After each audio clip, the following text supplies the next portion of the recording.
Okay, today we're going to learn a strategy known as reverse arrays. So this strategy is a really good way to combine some of the things we already know about arrays, which include sharing and making things evenly shared.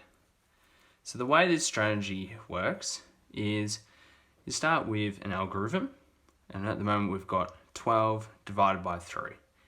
So what we're trying to work out is we're trying to share 12 evenly into 3 groups.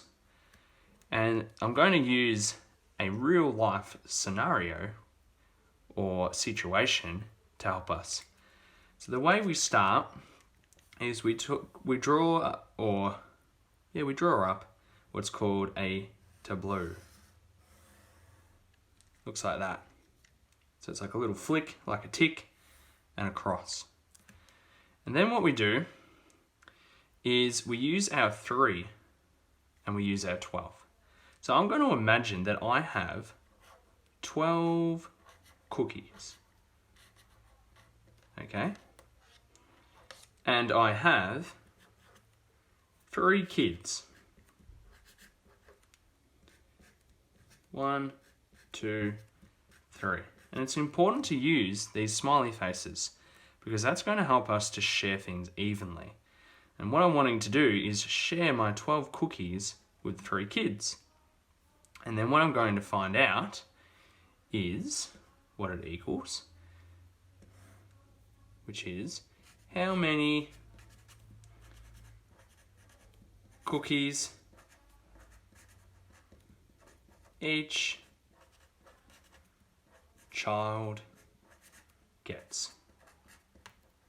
Okay, so I've got 12 red counters that are going to be my cookies today.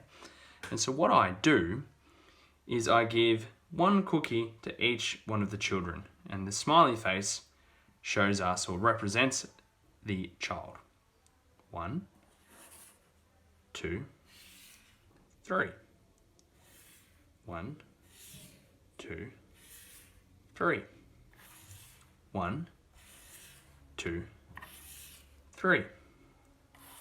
1, 2, 3. So every single child has the same amount of cookies because the columns are all even. Okay? So what I'm going to work out is how many cookies that each child get.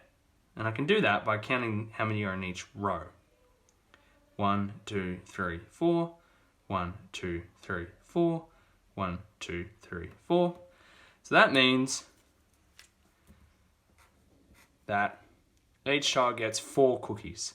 So the answer to 12 divided by 3 is 4. Thanks for watching, guys.